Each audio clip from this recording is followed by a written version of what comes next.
Ще дойде, когато е готова, защити Кара приятелката си, връщайки го обратно към настоящето. Кимна към иконома. Ще сервираме лека оманска вечеря, преди да тръгнем след 2 часа. Моля, седнете. Всички се настаниха по интереси. Пейнтър и Корал седнаха на една страна заедно с дипломанта Клей. Дани и Омаха седнаха заедно, а Кара зае самотния стол начело на масата. По някакъв незабелязан сигнал, прислугата се появи през вратата към кухнята. Носеха високо покрити подноси, някои ги държаха над главите си с една ръка. Други носеха по-големи подноси с 2 ръце. След като всеки поднос биваше положен на масата, съответният прислужник отстъпваше умело назад, като вдигаше капака да покаже какво се крие отдолу. Явно всичко беше грижливо отрепетирано. Кара назоваваше всяко сервирано ястие. Макбус, ориз с шафран върху агнешко. Шува, свинско, приготвено в глинена пещ. Машаой, пържена бяла риба, сервирана с ориз с лимон. Назова и шепа други ястия с кари.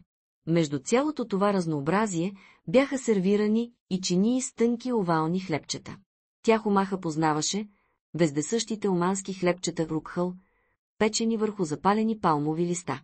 Най-накрая Кара завърши представенето на храната. И последно, медени кексчета, едни от любимите ми, с сироп от местното дърво елп. Какво? И няма овчи очи. Измърмори Омаха. Кара го чу. Можем да уредим и този деликатес. Той вдигна помирително ръка. Този път ще пасувам. Кара махна с ръка към сервираната маса. Оманска традиция е всеки сам да си сервира. Моля, заповядайте. Гостите приеха думите й буквално и се въоръжиха с лъжици, вилици, черпаци и щипки. Омаха си напълни чаша от високата стомна. Кава. Оманско кафе. Дяволски силно. Арабите може и да странят от алкохола, но нямат предразсъдъци към кофеиновото пристрастяване. Сръбна голяма глътка и въздъхна.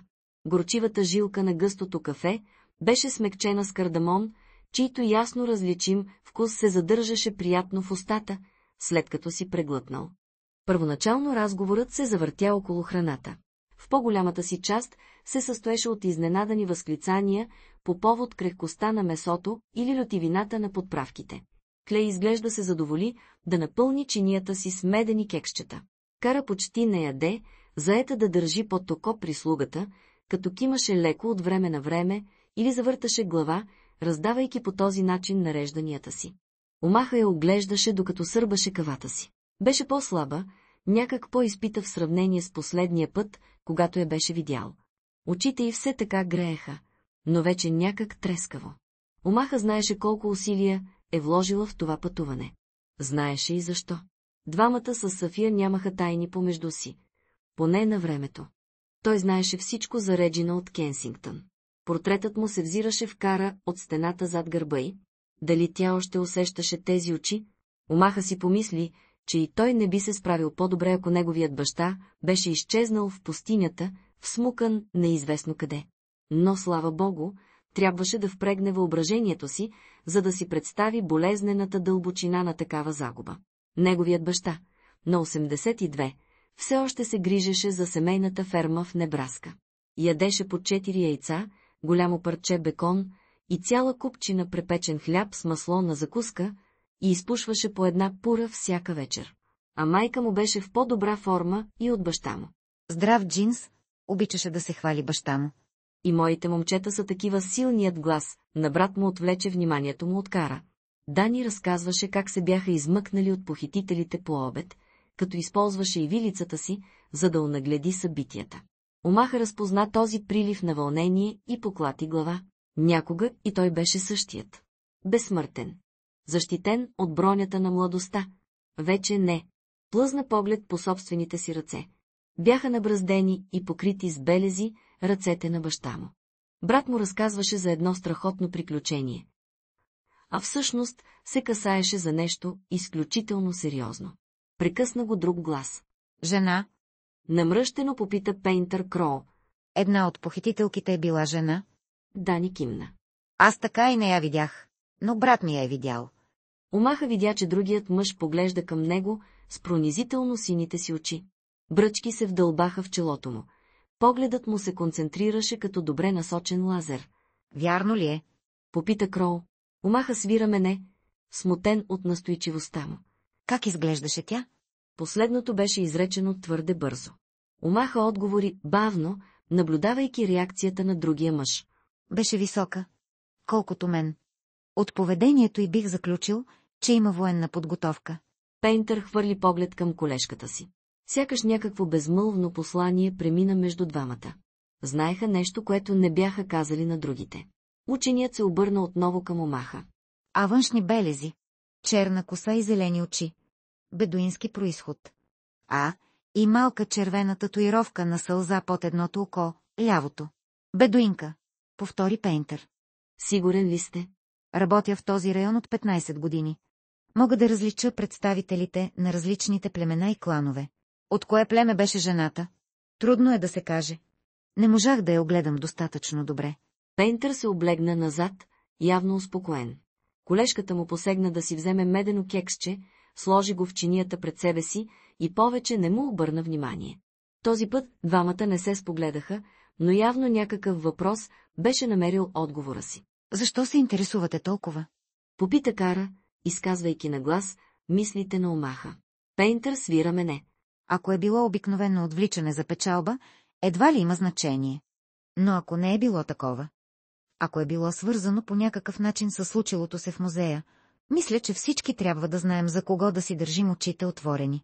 Думите му прозвучаха достатъчно разумно, практично и научно, но на Омаха му се стори, че и нещо друго се крие зад проявения интерес. Кара предпочете да смени темата. Погледна към ролекса си. Къде е Сафия? Не може да е още във ваната. 21:12. Сафия внимаваше да диша съвсем плитко. Нямаше фобия от змии, но работата й сред прашните руини я беше научила да се съобразява с тях. Те бяха част от пустинята, както пясъкът и вятърът. Седеше напълно неподвижно във ваната. Водата изстиваше постепенно. Или пък и беше студено от страха. На увитата върху лявата и гърда килимна змия изглежда не бързаше да се махне оттам. Кожата й беше груба, което означаваше, че влечугото е старо и трудно сменя кожата си, това бе и причината да се накисне добре във водата. Ново движение привлече погледа и към прозореца. Но колкото и да се взираше, мракът навън си оставаше неподвижен и тих. Параноя, която често предшестваше паниката, всепоглъщаща тревожност, която съзираше заплаха и опасност, дори там, където те не съществуваха. Пристъпите й по-често се отприщваха от емоционален стрес или напрежение, а не от физическа заплаха.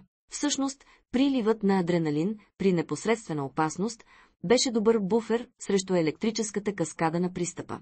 Сега обаче напрежението от чакането започваше да отслабва и без това слабия щит на Сафия. Симптомите при ухапване на килимна змия бяха тежки и се появяваха веднага: почерняла кожа, огън в кръвта и толкова силни конвулсии, че чупеха костите на ухапания. Нямаше позната противоотрова. Слаб тремор обхвана ръцете й. Няма позната противоотрова. Застави се да се успокои. Издиша бавно, без да сваля очи от змията. Вдиша дори по-бавно, вкусвайки сладостта на новия въздух. Уханието на жасмина, което толкова обичаше, сега лепнеше като смола по гърлото й. Някой почука на вратата. Сафия се стресна и подскочи леко. Водата се разплиска около нея. Змията вдигна глава. Сафия усети как останалата част от змийското тяло се стяга върху голия и корем, напряга се тревожно. Господарке Алмаас, извика нечий глас откъм коридора. Тя не отговори. Змията опита въздуха с езика си. Тялото й се придърпа малко по-високо, триъгълната глава се доближи до гърлото на Сафия. Господарке. Беше Хенри икономът. Сигурно е дошъл да провери дали не е заспала. Другите сигурно вече са се събрали в трапезарията. В банята нямаше часовник, но Сафия имаше чувството, че е минала цяла вечност. В смъртоносната тишина с тържене на ключ в старата брава стигна гръмко до нея. Последва го изкърцване на външната врата. Господарке Алмаас. По-силно се чу гласът. Пращам Лиза при вас. За Хенри, безупречния английски иконом, би било недопустимо да влезе в покоите на една дама, особено когато дамата е в банята си. Цялото това раздвижване не остана незабелязано от змията. Изправи се между гърдите и като отровен любовник. Килийните змии се славеха с агресивността си Имаше документирани случаи, когато бяха гонили човек в продължение на цял километър, след като са се почувствали заплашени. Ала тази бе отпусната след продължителното киснене и не понечи да я нападне. Ехо! Обади се притеснено нечий глас току пред вратата на банята. Сафия нямаше как да предупреди прислужничката да не влиза. Младо момиче със свенливо наведена глава се мушна през полуотворената врата, тъмната му коса бе завита на плитка около дантелена шапчица. От 2 стъпки разстояние момичето промълви. Моля да ме извините, че прекъсвам банята ви, господарке. Най-накрая то вдигна глава и срещна погледа на Сафия. После и този на змията, която се повдигна още, съскайки заплашително и извивайки тяло в готовност. Мокрите люспи започнаха да се трият една в друга със звук, като от шкурка. Ръката на момичето литна към устата му, но не успя да заглуши писъка. Привлечена от звука и движението, змията се изстреля от водата, буквално прелетя през ръба на ваната, целейки се в момичето. Прислужницата беше толкова оплашена, че дори не помръдна. За разлика от Сафия. Тя посегна инстинктивно към опашката на змията и успя да я хване във въздуха. Дръпна я назад, преди да е достигнала момичето и замахна широко в дъга. Само че змията не беше инертно въже. Силни мускули се гърчеха в ръката й. По-скоро усети, отколкото видя как змията се извива назад, готова да удари онова, което я задържа. Сафия зарита с крака в опит да стъпи и да се изправи, да си осигури някакво преимущество. Хлъзгавите плочки не й позволиха. Вода се разплиска по целия пот на банята. Змията се стрелна към китката й. Само бързото къмшично движение на ръката й попречи на зъбите да се впият в плътта. Но като опитен боец старата змия се сви за нов опит. Сафия най-после успя да се изправи. Завъртя се във ваната с изпъната напред ръка, използвайки центробежната сила да държи змийската глава далеч от себе си. Инстинктът и нашепваше да метне змията. Това обаче не би сложило край на битката. Банята беше малка, а агресивността на змията – пословична. Вместо това тя замахна. Беше използвала къмшик и преди купила бе такъв на омаха като майтъпчийски коледен подарък в синхрон с упорития навик накара да го нарича Индиана. Сега използва същата техника, пречупвайки рязко китката си с опитно движение. Замаяна от въртенето, змията не реагира на време. Дългото й тяло се подчини на законите на физиката и главата й се удари в стената толкова силно, че отчупи парче от керамичните плочки. Изригна червена кръв. Тялото се разтресе конвулсивно в ръката на Сафия, после се отпусна безжизнено и цопна във водата около бедрата й. Господарке Алмаз? Сафия обърна глава и видя Хенри, иконома, да стои на прага, доведен от писъка на прислужницата. Ръката му беше на рамото на ужасеното момиче. Сафия погледна надолу към мъртвото влечуго и към собствената си голота. Би трябвало да се смути и да се опита да се покрие, но вместо това тя пусна люспестото тяло и излезе от ваната. Само треперещите пръсти я издадоха. Хенри грабна голяма хавлиена кърпа от една затопляща решетка. Вдигна и разтворена. Сафия пристъпи към него и Хенри уви кърпата около раменете й. Започнаха да се стичат сълзи, дишането й се накъса болезнено. През прозореца луната беше изгряла и надничаше над стената около двореца. За част от мига нещо по-тъмно сякаш се мярна върху стената. Сафия се стресна, но не видя нищо повече. Сигурно някой прилеп, нощният хищник на пустинята. Треперенето й се засилваше все повече и добре, че бяха силните ръце на Хенри, който почти я пренесе до леглото в съседната стая. Вече няма страшно, бащински прошепна той. Сафия знаеше, че думите му не биха могли да бъдат по-далеч от истината. 21. 22. Зад прозореца Касандра клечеше в храстите. Беше видяла как музейната кураторка се справи с змията умело и бързо. Планът й беше да изчака, докато жената излезе, после бързо да измъкне куфара с желязното сърце. Змията се беше оказала нежелан посетител и за двете. Но за разлика от кураторката Касандра, знаеше, че присъствието на змията не е било случайно, а планирано. Беше зърнала сянка от отражение в прозореца, посребрял огледално под лунните лъчи. Друг човек на стената. Касандра веднага се бе спуснала долу, притискайки гръб към стената на двореца с пистолет във всяка ръка, 2 еднакви черни глока, извадени от презраменните кобури. Видя как закачулената фигура се прехвърля през външната стена и изчезва. Платен убиец. Имало е някой друг в градината с нея. И тя не го беше усетила. Колко глупаво! Гневът раздвижи мислите й, докато променяше плана в движение. При така стеклите се обстоятелства в стаята на кураторката вероятността да се измъкне с артефакта ставаше твърде мъглява. Колкото до закачуления крадец, това беше съвсем друг въпрос. Вече беше получила сведения за неуспешния опит за отвличане на Омаха и Даниел Дан. Не беше ясно дали нападението е било въпрос на лош късмет. Дали двамата братя просто не са се озовали на лошо място в кофти момент. Или беше предварително подготвена атака, опит да се вземе откуп от имението Кенсингтън. А сега и опитът за покушение над кураторката не би могло да е чисто съвпадение. Трябваше да има връзка. Нещо, за което гилдията не знаеше, трета заинтересована страна. Но как и защо? Всичко това мина през главата и за един удар на сърцето. Касандра стисна по-силно оръжията. Отговорите можеха да дойдат само от едно място.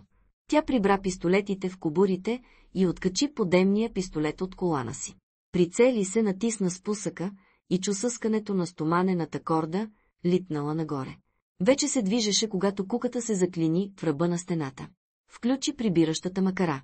Докато стигне до стената, стоманеният кабел се беше опънал и започна да издига тежестта и нагоре. Обувките и смеки подметки пробягаха по стената, докато моторчето на макарата виеше тихо. Стигна до върха, прекрачи и прибра подемния пистолет. Погледна надолу и смъкна на очите си очилата за нощно виждане. Тъмната алея грейна в ярки зелени и бели цветове. От другата страна, обвита в плащ фигура се промъкваше покрай далечната стена по посока на съседната улица. Убиецът. Касандра стъпи на обсипания със стъкла парапет и се затича след сянката. Стъпките й изглежда бяха чути, човекът ускори крачка и потъна в тъмнината. По дяволите!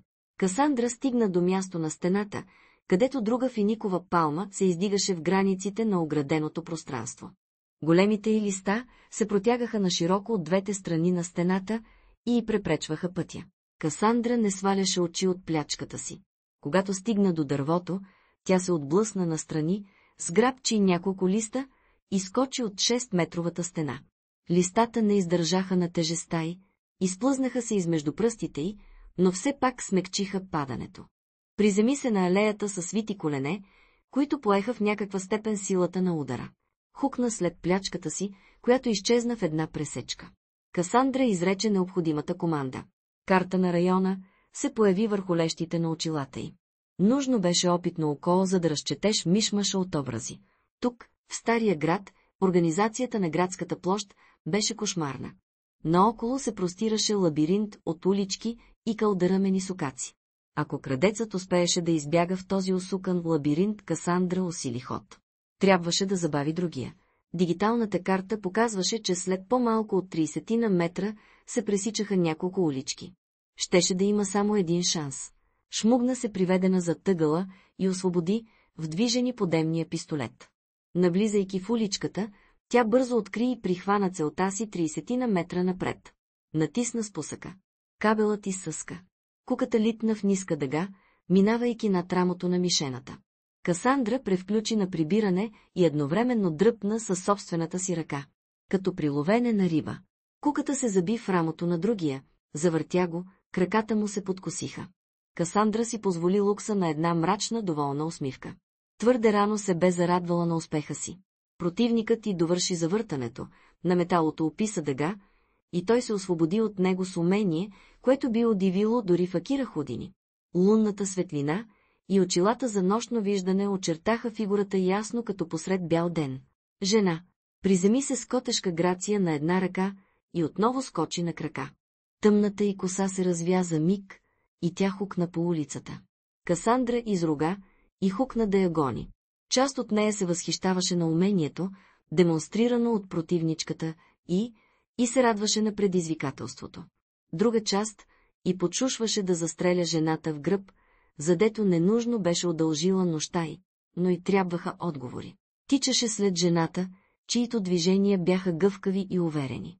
Касандра редовно бе обирала наградите по бързо бягане в гимназията, а обучението в специалните сили я беше направило още по-бърза. Като една от първите жени сред рейнджерите, за нея бързината беше повече от задължителна. Плячката й свърна зад един ъгъл. По това време улиците вече бяха опустели, мотаеха се само няколко умърлушени кучета и притичващи котки. След залез слънце, старият град заключваше вратите и спускаше кепенците на прозорците. А улиците потъваха в тъмнина. Тук-там откъм вътрешните дворове долиташе музика и смях. Откъм балконите по горните етажи прозираха светлинки, но дори и тези прозорци бяха зарешетени срещу крадци. Касандра свери местоположението си с дигиталната карта. Усмивка изпъна тънко устните й. Зайчарникът от улички, в който беше хлътнала плячката й, на практика обикаляше в кръг и нямаше изход. Свършваше при високата стена на древния форт Джалай. Касандра поддържаше темпото и съставяше план за атака. Освободи единия глок, а с другата ръка включи радиостанцията. Искам евакуация в 10, изрече ниско тя. Намерете ме с GPS. Отговорът беше кратък. Разбрано. Евакуация в 10. Както беше планирано, подкомандирът на екипа щеше да прати тройка модифицирани високопроходими мотопеда с заглушени ауспуси и подсилени двигатели. Автомобили трудно се придвижваха в тесните сокаци на стария град. Касандра много държеше на това – да избереш подходящия инструмент за всяка работа. Докато сгащи мишената си, подкреплението вече ще е на път. Ще трябва просто да задържи жената и да изчака. Ако срещне съпротива, един куршум в коляното би трябвало да сломи духа й. Напред се мярна очертание на крайник, бял през лещите за нощно виждане, което предупреди Касандра, че целта й забавя темпото си и разстоянието помежду им намалява. Онази явно беше разбрала в какъв капан се е вмъкнала. Касандра запази дистанцията, като внимаваше да не изпуска жената от поглед. Най-накрая един последен завой на тясната уличка разкри надвисналата стена на форт Джалай.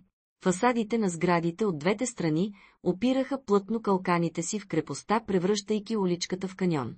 Жената беше облечена само в свободна бяла роба. Стоеше в основата на високата стена на форта и гледаше нагоре. Най-близкият отвор беше на 10 метра височина. Ако се опиташе да се покатери по фасадите отстрани, Касандра щеше да я спре с няколко добре премерени изстрела. Навлезе в уличката и затвори единствения път за бягство. Жената я усети и се обърна с лице към нея. Касандра изключи нощното виждане. Луната осветяваше достатъчно добре уличката. От близко разстояние Касандра предпочиташе да разчита на собственото си зрение. С насочен напред глок, тя скъси разстоянието. Не мърдай, каза на арабски. Без да й обръща внимание, жената сви рамо.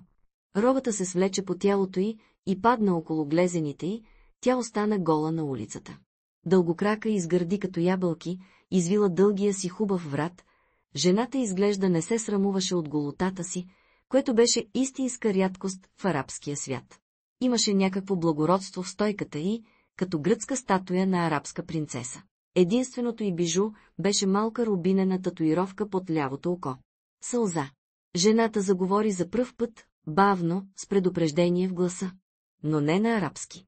Касандра говореше добре 10 езика и си служеше с 20 други. Вслуша се в думите.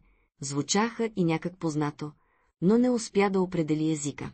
Преди да успее да различи нещо в смисъла им, голата жена прекрачи боса дрехата си и отстъпи назад в сянката на високата стена. Преминало от лунната светлина към мрака, тялото и изчезна в един миг.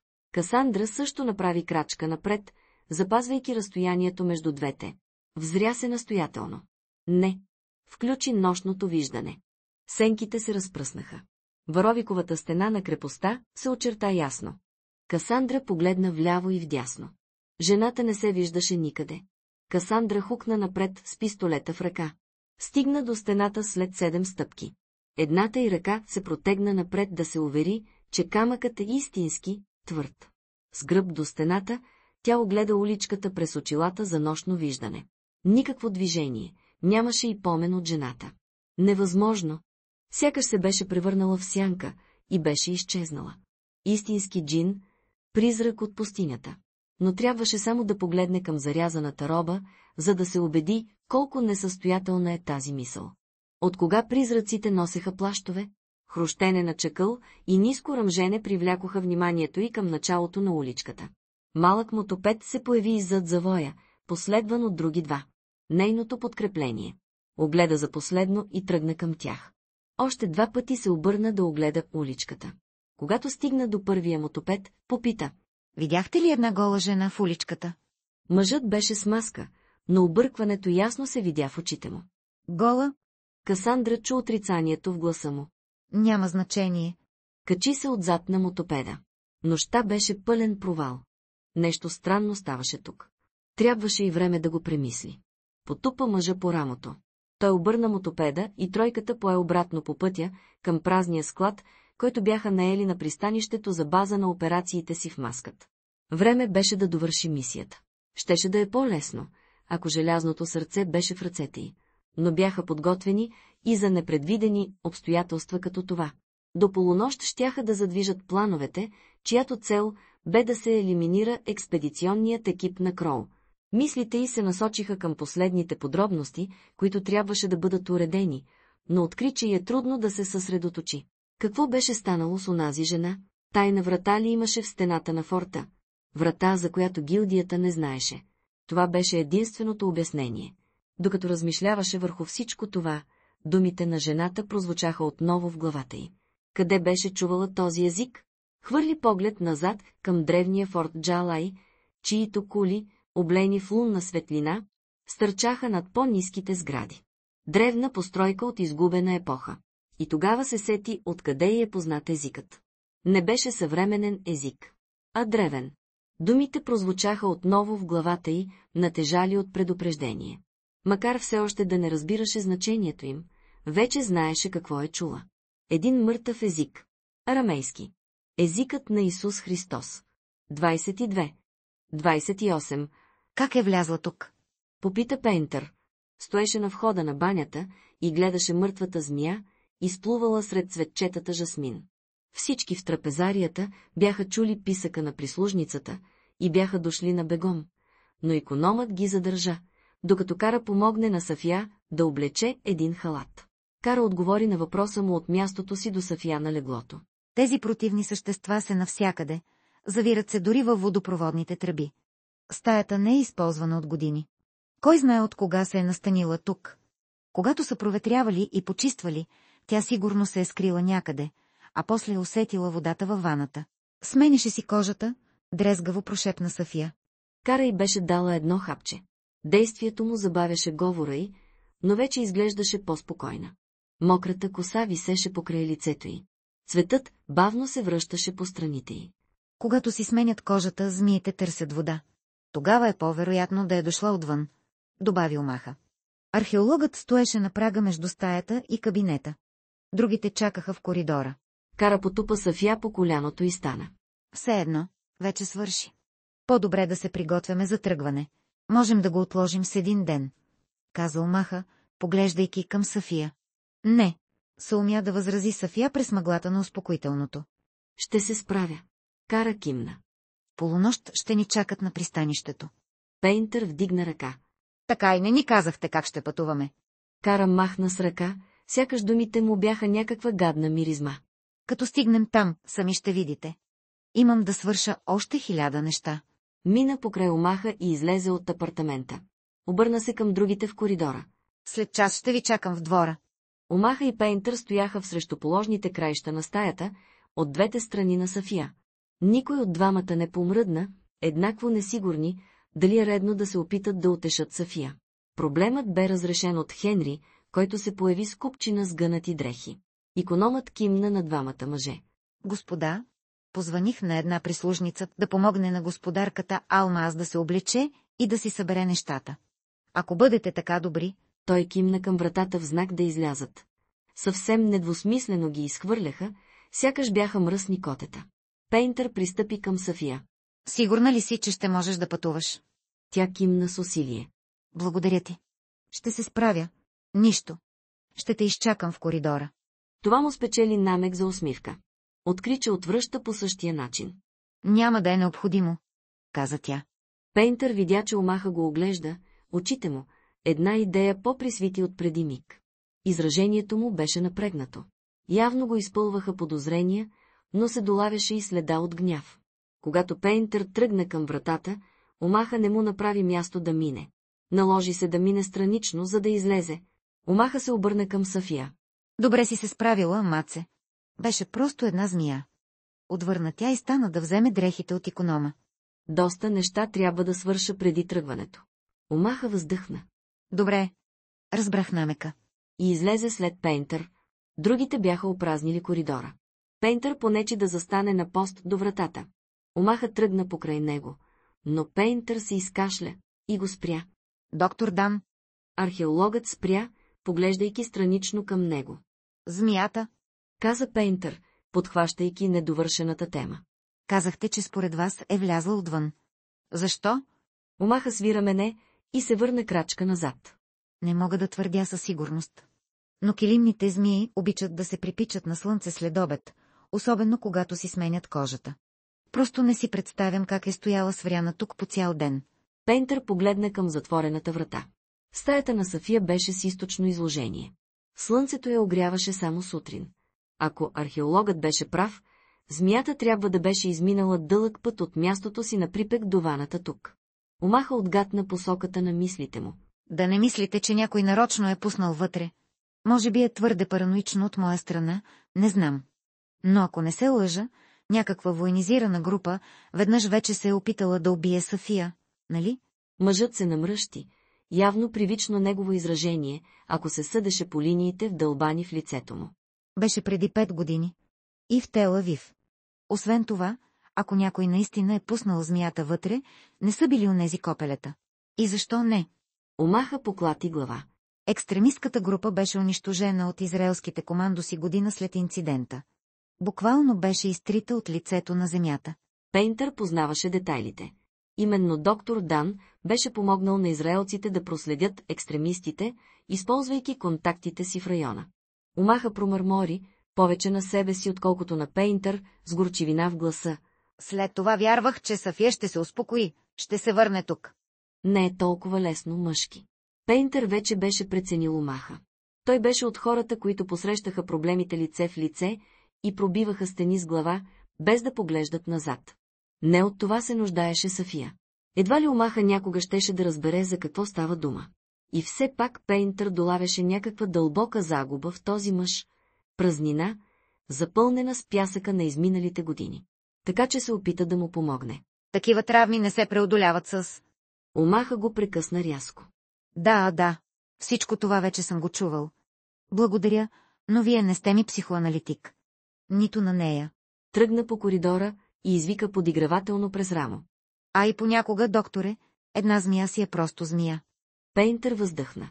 Нечия фигура излезе от към сенките встрани. Беше Корал Новак. Този човек има проблеми. Като всеки от нас. Чух разговора, каза тя.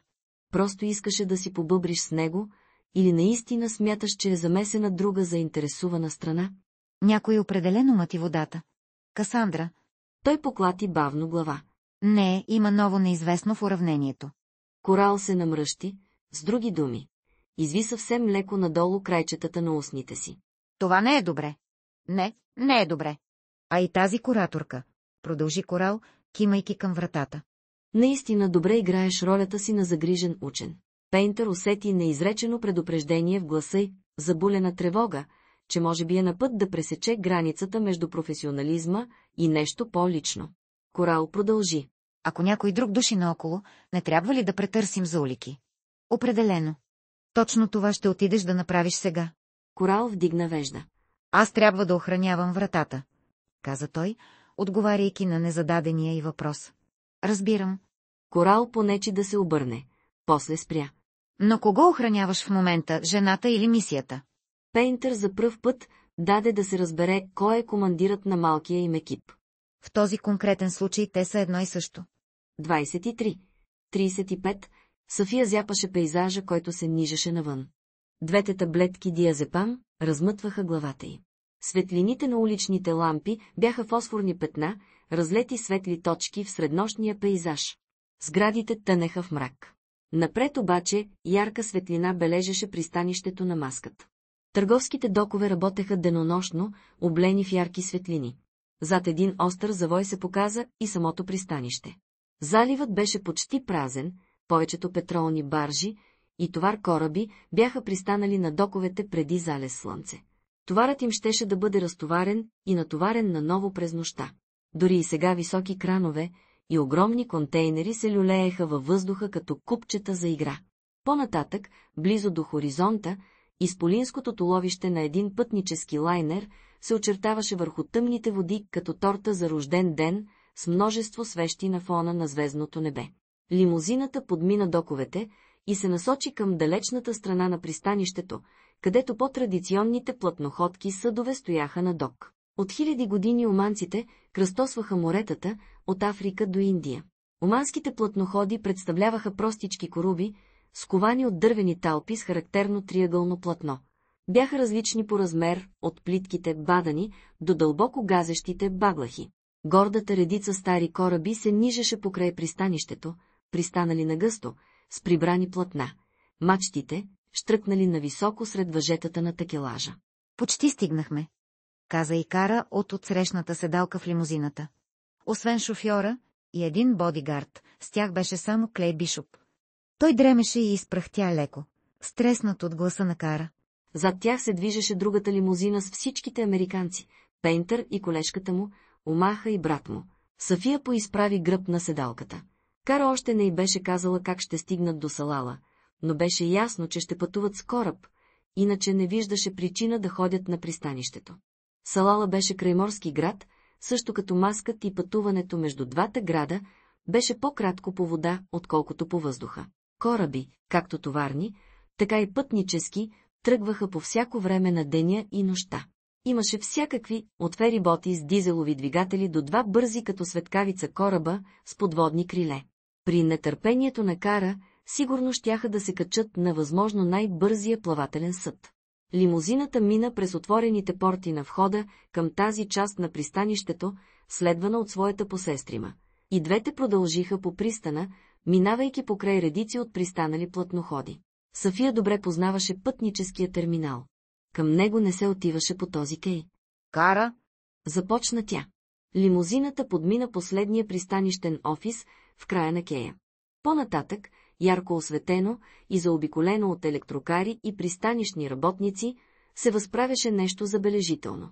Ако се съдеше по трескавата подготовка и разпънатите платна, без съмнение именно с това щяха да пътуват. Не, промълви Сафия. Да, отвърна Кара, определено доволна от себе си, ако се съдеше по тона й. Мили Боже! Възкликна Клей и се наведе напред, за да вижда по-добре. Кара погледна часовника си. Не можех да откажа на султана, когато ми предложи да го използваме. Лимузината спря в края на кея. Вратите се отвориха. Сафия излезе и залитна леко, зяпнала с извита назад, глава върха на 30-метровите мачти. На дължина корабът беше два пъти по толкова. Шаба Боман, с благоговение прошепна тя. Клиперът с високите мачти беше гордостта на султана, водоплаващият посланик на страната му пред света, възпоменание за морската история. Беше с традиционния английски дизайн, фок-мачта с квадратни рейки, централната и задната мачти поддържаха квадратни платна. Построен през 1971 година от шотландски дъб и уругвайски бор, той беше най-големият съд от този вид в целия свят, който все още беше на вода.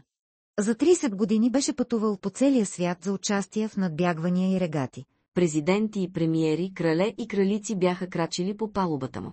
А сега бе предложен на Кара за личното и пътуване до Салала. Това повече от всичко показваше отношението на султана към семейство Кенсингтън. Сафия разбираше защо Кара не би могла да откаже подобно предложение. Наложи и се да потисне известно злорадство, изненадана да установи такова чувство у себе си. Тревогите за змии и тормозещите я съмнения отихнаха. Може да беше от лекарствата, но тя предпочиташе да го отдаде на свежата солена миризма на морския бриз, който прочистваше главата и сърцето й. От кога не се беше чувствала по този начин, другата лимузина също беше спряла. Американците излизаха и оглеждаха кораба с изумление. Само Омаха не изглеждаше особено впечатлен, и то защото вече знаеше за промяната в транспортните планове. И все пак, като видя кораба със собствените си очи, не можа да остане безразличен. Той, разбира се постара да го скрие. Супер, експедицията се превръща в зрелище, грандиозен филм за Синдбад. Когато си в Рим. Измърмори Кара. 23. 48. Касандра наблюдаваше кораба от другия край на пристанището. Гилдията беше наела склада чрез един трафикант на пиратски видеоплеери за черния пазар.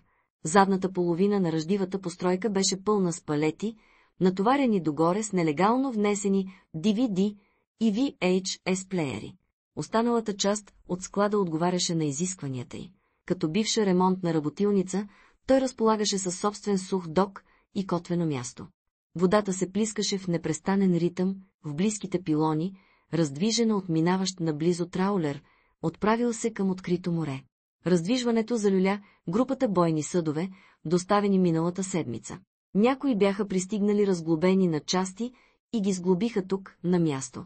Други бяха докарани по вода под прикритието на мрака.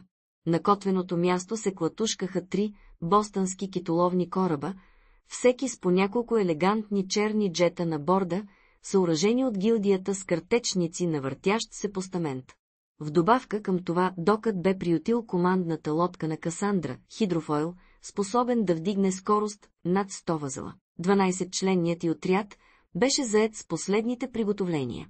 Всички тези корави мъже бяха бивши бойци от специалните сили, също като нея, само че без да са работили за Сигма.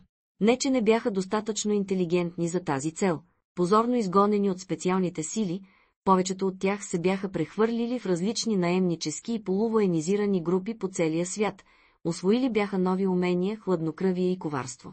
От тези мъже гилдията беше подбрала най-адаптивните, най-интелигентните, онези, които демонстрираха най-ожесточена лоялност към екипа си, черти, които дори Сигма би оценила по достоинство. Ала за гилдията един критерий беше от първостепенно значение. Тези мъже нямаха нищо против да убиват, без значение коя е мишената. Първият и помощник се приближи към нея. Капитан Санчес, сър. Тя продължи да наблюдава картината от външните камери. Броеше хората от групата на Пейнтър, които се качваха на борда, посрещани от омански официални лица. Всички бяха на лице. Най-накрая тя изправи гръб. Да, Кейн. Джон Кейн единствен в групата не беше американец. Беше служил в елитното австралийско подразделение СВС, специалните въздушни сили. Гилдията не ограничаваше издирването на таланти в рамките на Съединените щати, особено заради интернационалната си дейност. Висок над 1,90 м, Кейн беше силен и много здрав. Бръснеше редовно главата си. Само под брадичката си оставяше малък квадрат черни косъмчета. Тукашният отряд беше съставен изцяло от негови подчинени, изчаквали на позиция в залива, преди гилдията да ги повика за тази задача. Организацията разполагаше с отряди, позиционирани по целия свят, независими клетки, които не знаеха нищо за другите, всички готови да се задействат моментално при знак от гилдията. Касандра беше изпратена да приведе в действие тази конкретна клетка и да командва мисията. Получи тази задача, защото познаваше отвътре Сигма Форс, противника на гилдията в операцията. Знаеше как действа Сигма, познаваше стратегиите и процедурите. Освен това, добре познаваше оперативния им агент в случая, Пейнтър Кроу. Готови сме, каза Кейн. Касандра кимна и погледна часовника си. Шаба Поман трябваше да потегли точно в полунощ. Щяха да изчакат 1 час, после да подхванат преследването. Погледна отново монитора и пресметна на ум, после попита. Дълго тире. Аргус? Обадиха се преди няколко минути. Вече е на позиция, патрулира зоната за атака, за да предотврати поява на нарушители. Аргус беше потапящ се кораб с 4-членен екипаж, от който можеха да излизат гмуркачи. Задвижваните му от пероксид двигатели и снаряжението му с мини-торпеда го правеха колкото бърз, толкова и смъртоносен. Касандра кимна отново. Всичко беше на място. Никой на борда на Шабъб нямаше да доживее да види утрото. Полунощ. Хенри стоеше в средата на банята, докато отвеждащата тръба гъргореше. Униформеното му сако лежеше на леглото отвън. Той нави ръкавите си и си сложи чифт жълти гумени ръкавици. Въздъхна. И една прислужница лесно би се справила с тази задача, но момичетата вече се бяха изнервили от врявата, и той беше решил, че лично трябва да освободи къщата от змийските останки. В края на краищата, удобството и добруването на гостите лежеше върху неговите рамене, дълг, в който тази вечер той се беше провалил. Пристъпи напред, наведе се и предпазливо посегна към тялото. То се носеше извито върху водата, дори като че ли се движеше леко, придърпвано от оттичащата се в канала вода. Хенри се поколеба с протегнати пръсти. Проклетото нещо изглеждаше живо. Сви защитената си от ръкавицата ръка. Стегни се, старче. Пое дълбоко дъх и хвана змията по средата. Лицето му се разкриви от отвращение, зъбите му изкърцаха. Проклета гносотия. Измърмори той на жаргона от дъблинската си младост. Отправи мълчалива благодарствена молитва към свети Патрик, задето беше прогонил тази същества от Ирландия. Измъкна отпуснатото тяло от ваната. Пластмасова кофа чакаше улова му. Хенри се обърна, като държеше змията на една ръка разстояние от себе си, вдигна опашката на влечугото над кофата и нави тялото на спирали. Пусна главата върху купчината и отново се удиви колко живо изглежда създанието. Само отпусната му уста разваляше илюзията. Хенри понечи да се изправи, после килна глава настрани, забелязал нещо странно. Това пък какво е? Обърна се и взе един пластмасов гребен от тоалетката. Стисна предпазливо змийската глава отзад и с помощта на гребена отвори устата й по-широко, за да потвърди предположението си. Колко странно. Измърмори той. Опипа с гребена, за да се увери. Змията нямаше зъби. 9. Кръв по водата. 3 декември 01. 02. Арабско море. Сафия стоеше до парапета и се взираше в тъмните очертания на брега. Корабът скърцаше и стенеше. Плющяха платна под напора на променливия вятър, който брулеше среднощното море. Сякаш се бяха пренесли в друго време, когато светът е бил само вятър, пясък и вода.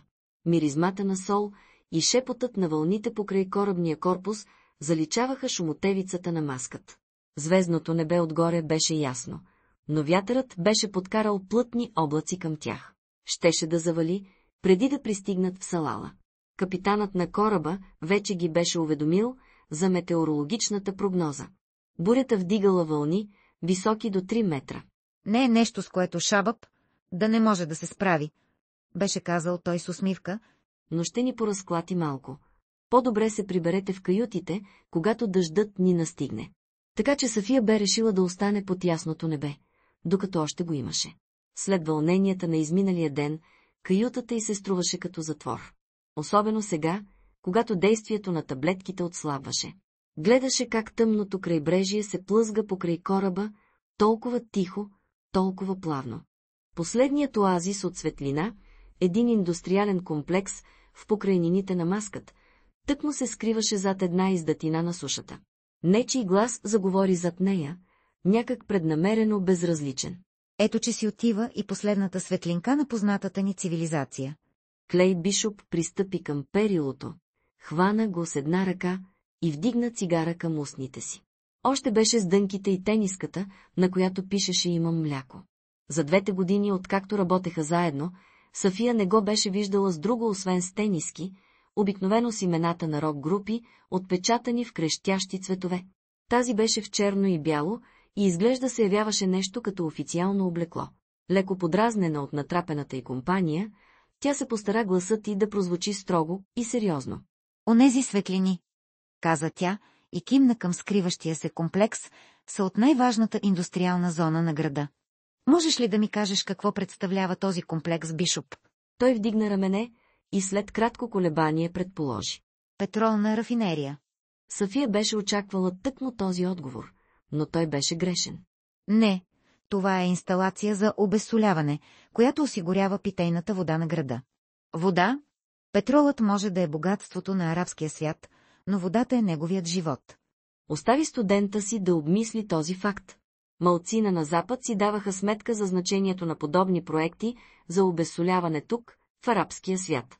Водните права и запасите от прясна вода вече изместваха петрола като основна причина за конфронтация в Близкия изток и Северна Африка. Някои от най-разгорещените конфликти между Израел и съседите му, Ливан, Йордания и Сирия, бяха не заради идеология или религия, а заради контрола над водните запаси в Йорданската долина. Най-накрая Клей се обади. Уискито е за разпивка, водата е за битка. Тя се намръщи. Марк Твен, каза той. Сафия за пореден път се изненада от точния му интуитивен усет, кимна одобрително. Браво! Младежът се отличаваше с остър ум, и това беше една от причините да му позволи да се присъедини към експедицията. Някой ден той щеше да се превърне в чудесен изследовател. Клей вдигна отново цигарата към устните си. Едва сега Сафия забеляза, че горящият й връх потрепва леко и че Клей е стиснал толкова силно перилото, та кокълчетата на ръката му са побелели. Добре ли си? Попита тя. Не съм голям почитател на откритото море. Ако Бог е искал човекът да плава, нямаше да превърне динозаврите в гориво за самолети. Тя посегна и го потупа по ръката. Хайде в леглото, Бишоп. Инсталацията за обезсоляване най-после изчезна зад вдадената в морето суша. Всичко потъна в мрак и само корабните светлини се отразяваха във водата. Самотни фенери и нанизи електрически кружки осветяваха палубата в помощ на екипажа, който се трудеше върху въжетата и такелажа, за да подготви кораба за приближаващата буря. В по-голямата си част това бяха млади мъже, които се обучаваха в кралския флот на Оман, използваха кораба като тренажор, когато си беше у дома, и предприемаха кратки пътувания по крайбрежието. След 2 месеца Шабъб щеше да участва в регатата за президентската купа. Тихият говор на младежите внезапно беше прекъснат от силен вик от към средата на палубата, последван от засукана ругатня на арабски. Чу се трясък. Сафия се обърна и видя отворена товарна клетка в средата на палубата и един отстъпващ назад моряк. Друг мъж изскочи от отворената врата и се хвърли встрани. Причината за лудото бягство на моряка се появи по петите му. Бял жребец се втурна в галоп по рампата на товарната клетка и оттам по палубата. Тръсна грива и застина, целият от сребро под светлика на луната, очите му като 2 нажежени въглена. Сега викове се чуваха от всякъде. Господи! Възкликна до нея Клей. Конят се изправи на задните си крака, изцвили заплашително, после копитата му затанцуваха по дъските. Бил е завързан, но краят на въжето висеше разплетен. Мъже хукнаха в кръгове, като размахваха ръце и се опитваха да подплашат жребеца обратно към клетката. Той отказа да се подчини, набиваше копито, клатеше гневно глава и показваше зъбите си. Сафия знаеше, че този кон е един от 4-те, 2 жребеца и 2 кобили, които корабът превозваше в трюма си към кралската коневъдна ферма край Салала. Някой явно не си беше свършил добре работата при настаняването на животните. Застанала до перилото, Сафия гледаше как екипажът се бори с жребеца. Някой беше взел дълго въже и се опита да хване коня с ласо. Неумелият кълбой си спечели счупен крак и заскача назад с викове на болка. Жребецът се втурна към преплетените такелажни въжета и ги разкъса в настървението си. Наниз електрически лампи се стовари върху палубата. Стъклените кружки се пръснаха на парчета. Надигнаха се нови викове. Най-накрая в ръцете на един от моряците се появи пушка. Яростта на жребеца поставяше в опасност живота на хората и причиняваше щети на кораба. Не. Проблясък на гола кожа привлече погледа на Сафия в друга посока. Сред облечените моряци полугола фигура изтича от към една врата в предната част на палубата. Само по боксерки Пейнтър изпъкваше на общия фон, като някакъв дивак от пущинака. Косата му беше рошава, сякаш току-що е станал от сън. Тропотът и цвиленето на коня явно го бяха събудили. Грабна една мушама, метната върху макара с навито въже, и хукна бос между моряците. Оара! Извика той на арабски. Дръпнете се назад! Навлезе в кръга от моряци и размаха мушамата. Движението привлече вниманието на жребеца. Той се вдигна на задните си крака, после наби силно копита в дъските на палубата и застина в заплашителна стойка. Но въглено-черните му очи останаха фиксирани върху мъжа и мушамата. Матадор и бик. Я! Извика Пейнтър и размаха ръка. Жребецът отстъпи крачка назад и наведе глава. Американецът се плъзна напред, не право към коня, а леко встрани. Метна мушамата върху главата му, покривайки я напълно. Жребецът приклекна, разтърси бясно глава, но покривалото беше прекалено голямо и се задържа. Конят отстъпи назад и застана неподвижно, заслепен от мушамата разколебан. Трепереше, потта му лъщеше под лунната светлина. Пейнтър се приближи на крачка разстояние. Говореше много тихо и Сафия не го чуваше, но позна тона на думите му. Беше го чула в самолета. Просто предлагаше на животното утеха. Най-накрая той пристъпи предпазливо напред и сложи ръка върху неспокойния хълбук на жребеца. Конят подскочи и тръсна глава, но този път по-леко. Пейнтър се приближи още и потупа жребеца по врата, като продължаваше да му говори тихо. С другата си ръка хвана провисналото въже и бавно обърна животното. Конят откликна на познатите сигнали, принуден да се довери на човека, който държеше другия край на въжето. Сафия наблюдаваше Пейнтър. Кожата му лъщеше също като хълбоците на коня. Той прокара пръсти през косата си. Дали ръката му трепереше, или само така и се стори, той се обърна към един от моряците, който го изслуша и кимна. После тръгна към клетката, конят вървеше на повода си след него. Страхотно! Одобрително рече Клей и загаси цигарата си. Така се сложи край на вълнението и екипажът постепенно се върна към задълженията си. Сафия се огледа. Забеляза, че повечето от хората на Кара вече са се събрали на палубата, колежката на Пейнтър встегнат на кръста халат, Дани по тениска и шорти. Кара и Омаха бяха със същите дрехи. Сигурно се бяха занимавали с последните подробности по организацията. Точно зад тях стояха 4 високи сурови, на вид мъже в военни униформи, които Сафия виждаше за пръв път. Пейнтър излезе от товарната клетка, навивайки му шамата на руло. Екипажът го поздрави с викове. Неколцина го плеснаха одобрително по гърба. Той примижа, смутен от вниманието, и отново прокара пръсти през косата си. Сафия неволно тръгна към него. Браво на теб, каза му тя. Ако се беше наложило да застрелят коня, не можех да го допусна. Бедничкият просто се беше оплашил. Появи се Кара, скръстила ръце на гърдите си. Лицето й беше непроницаемо, но без обичайната смръщена гримаса. Това е любимият жребец на султана. Той ще чуе за случилото се тук. Току-що си спечелихте добър приятел. Пейнтър свира мене. Направих го за доброто на коня. Омаха застана до рамото на Кара. Лицето му почервеня от неприкрито раздразнение. Къде си се научил на този занаят кълбой? Омаха? Предупреди го Сафия. Пейнтър не обърна внимание на обидата. В оборите Клеърмонт в Ню-Йорк. Чистех ги, когато бях малък.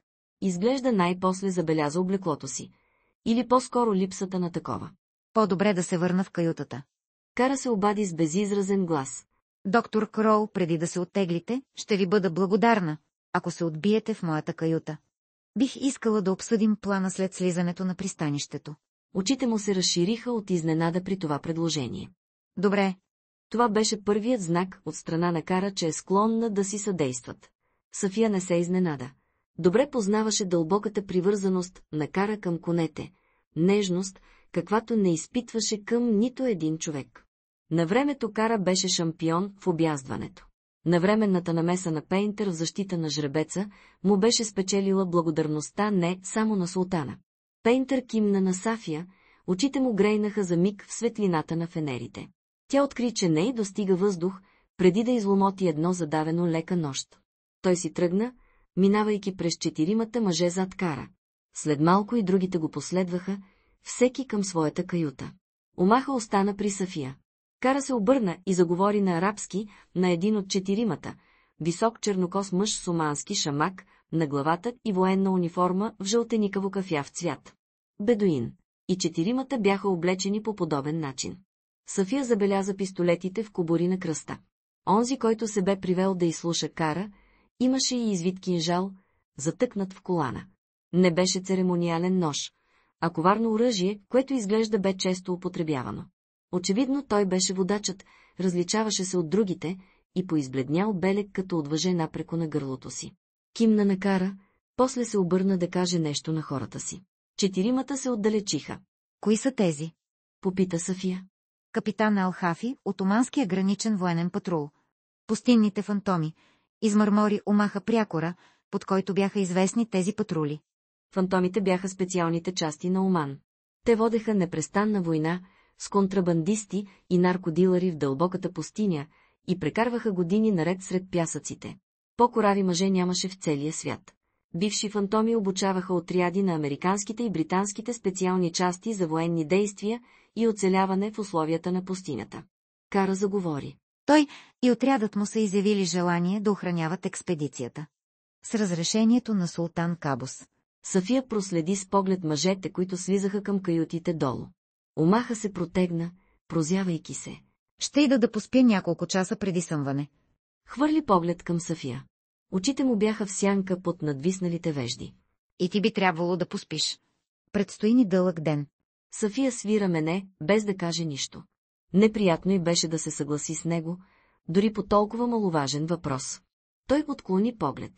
За пръв път Сафия забеляза белезите, оставени от годините по лицето му, по-дълбоките бръчици, врязали се под жаркото слънце край очите му, сенките под тях.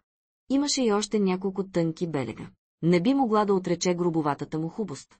Пясъчно-руса коса, лице от ъгловати равнини, здрачни сини очи. Ала момчешкият му чар беше изчезнал. Сега той изглеждаше уморен, сякаш избелял от слънцето. И все пак, нещо се разшава у нея, когато погледът му се плъзна в страни, една стара болка, колкото позната, толкова и топла. Когато той се обърна, Сафия улови намек за мускусната му телесна миризма, спомен за мъжа, който някога беше лежал до нея в поредната палатка. С усилие се сдържа да не протегне ръка, да не го задържи още миг поне. Но какъв смисъл би имало това? Помежду им не бяха останали думи, само смутени мълчания. Той си тръгна. Сафия се обърна и откри, че Кара я гледа. Кара поклати глава. Нека мъртвите почиват в мир. 01. 38.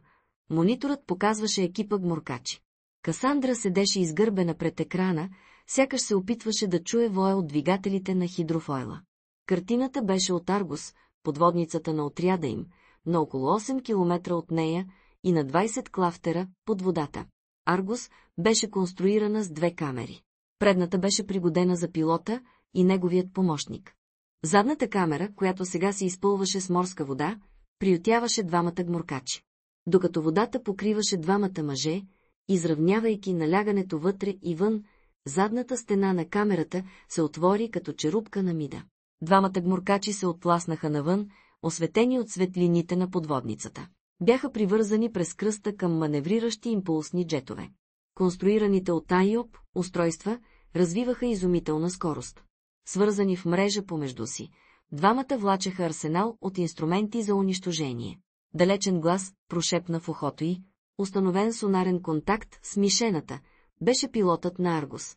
Бойният екип в движение. Контакт приблизително след 7 минути. Много добре, тихо отговори тя. Усети нечие присъствие зад себе си и погледна назад. Беше Джон Кейн. Касандра вдигна ръка. Детониране в 2:00. Прието, каза Касандра, повтори часа и изключи връзката. Изправи се и се обърна. Кейн вдигна сателитен телефон. Кодирана линия. Само за вашите уши. Касандра взе телефона. Само за вашите уши. Това означаваше, че е някой от началниците й. Вече сигурно бяха получили доклада и за провала в маскът. Не беше споменала подробности за странната бедуинка, която беше изчезнала сякаш в нищото. Докладът и без това беше достатъчно неприятен. За втори път не беше успяла да вземе артефакта. Отвърна и механичен глас, електронно променен до неузнаваемост. Макар тембърът и тонът да бяха маскирани, тя знаеше на кого принадлежи. Шефът на гилдията, известен под простичкия код министъра. Изглеждаше глупава предпазна мярка, като от анимационно филмче, но гилдията беше организирала структурата си по примера на терористичните клетки. Помежду им преминаваше информация само при необходимост, всяка имаше самостоятелен ръководител, който отговаряше пред по-висшия ешелон. Самата тя никога не се беше срещала с министъра, виждали го бяха само 3 души, 3 лейтенанти, които ръководеха през Океанския съвет. Касандра се надяваше някой ден да се издигне до този пост. Сив лидер, призрачният синтезиран глас, използваше оперативното й име. Параметрите на мисията бяха променени. Касандра застина. Разписанието беше като татуирано в главата й. Нищо нямаше да се обърка.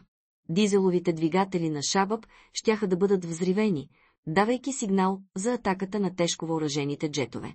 Щеше да ги последва боен отряд, който да помете всичко и да прекъсне комуникациите. Вземеха ли веднъж желязното сърце, корабът щеше да бъде потопен. Сър, операцията започна. Планът е приведен в действие. Импровизирайте, отвърна механичният глас. Музейната кураторка да бъде заловена заедно с артефакта. Разбрахте ли? Касандра овладя изненадата си. Това не беше просто промяна. Първоначалната задача, да вземат железния артефакт, не включваше опазване живота на хората, които се намираха на борда на Шабаб Оман. По план си беше най-обикновена и брутална кражба, последвана от бягство. Безмилостно, кърваво и бързо. Вече започваше да преработва плана на ум. Мога ли да попитам, за какво ни трябва кураторката? Може да се окаже полезна за втората фаза. Първоначалният ни експерт по арабската античност се оказа неблагонадежден, а бързината е жизнено важна за успеха, ако искаме да открием и опазим източника на тази сила. Забавенето е равно на провал. Глупаво би било да не се възползваме от таланта, който ни е под ръка. Да, сър. Докладвайте след успеха. Намек за заплаха остана да виси във въздуха след тези последни думи, които сложиха край на връзката. Тя свали телефона. Джон Кейн чакаше няколко крачки встрани. Касандра се обърна към него. Промяна в плана. Предупредете хората си. Ние ще сме първи. Тя погледна през прозореца над мостика на хидрофойла. В далечината обточеният с фенери плътноход грееше като нанис от огнени скъпоценни камъни върху тъмната вода. Кога тръгваме? Веднага. 01:42, Пейнтър почука на вратата на каютата. Познаваше разположението на стаите от другата страна на резбованата врата от шотландски дъб. Това беше президентският апартамент, запазен за висши политици и индустриални магнати. В момента приютил лейди Кара Кенсингтън.